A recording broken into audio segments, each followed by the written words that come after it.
और रूस का यूक्रेन पर हमला गैर मुल्कियों के लिए मुसीबत बन गया। पाकिस्तानियों की बड़ी तादाद यूक्रेन के मुख्तलिफ शहरों में महसूस होकर रह गई। उनमें अक्सरियत पाकिस्तानी तालिब इल्मों की है। तलबा की और दीगर शहरों में बेसरो सामान के आल में मदद के मुंतज़िर हैं। हर गुजरता लम्हा उनकी तकलीफ को बढ़ा रहा है। कर्ब के इन लम्हात में तलबा का कहना है कि खाने पीने का सामान ख़त्म हो रहा है। खुदा के लिए पाकिस्तानी हुकूमत हमारी मदद करे। तलबा की बड़ी तादाद को यूक्रेन से निकाल लिया गया। वो तलबा खुशी से निहाल हैं। उनका कहना है कि यूक्रेन में दहशतनाक लम्हात से गुजर कर आए हैं। हुकूमत के मशकूर है कि हमें बाहिफाजत निकाल लिया गया।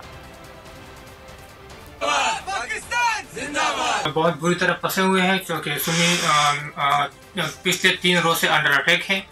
हम पर बार बार यहाँ पे फायरिंग वायरिंग हो रही है। अपने एम्बेसी से कांटेक्ट किया है लेकिन हमारा कोई हेल्प नहीं कर रहा। पाकिस्तान एम्बेसी ने बिल्कुल किसी किस्म की कोई हेल्प नहीं की। सरासर पाकिस्तान में झूठ बताया जा रहा है। इधर बेखनों की जिंदगी गुजार रहे हैं। हमारा कोई रास्ता नहीं है कि क्या करे और एम्बेसी वाले कोई लीगल ट्रांसपोर्ट नहीं है, कोई कुछ भी नहीं बोलता।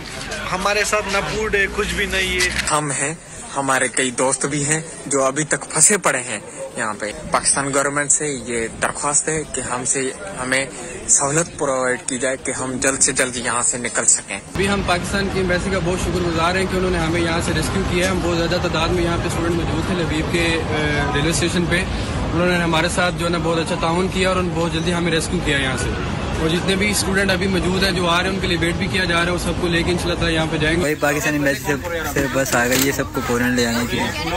ये सब बैठ गए। सब्सक्राइब करें और बेल दबाएं ताकि कोई खबर रह न जाए।